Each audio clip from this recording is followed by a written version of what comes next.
तिकडे अहिल्यानगर महानगरपालिकेचा कंत्राटी कर्मचारी धीरज परदेशी यांच्यावर मुकुंदनगर भागात झालेल्या प्राणघातक हल्ल्याला 24 तास उलटल्यानंतर सुद्धा आरोपीविषयी अधिकृत माहिती समोर आली नाही। आणि याच पार्श्वभूमीवर परदेशी कुटुंबीय आणि आमदार संग्राम जगताप यांनी जिल्हा पोलीस अधीक्षक सुदर्शन मुम्मका यांची भेट घेऊन तपासाबाबत चर्चा केली आहे।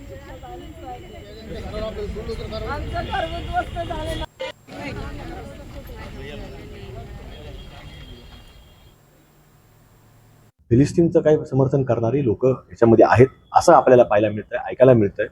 आणि भारताच्या बद्दल त्यांना कुठेही आत्मीयता नाही। फिलिस्तीनचं भारतात राहायचं आणि फिलिस्तीनचं समर्थन करायचं, अरे त्याला नगरचं माहित नाही, जिल्हा माहित नाही, आणि त्याला फिलिस्तीन कसा माहिती होतं हेच मला समजत नाही।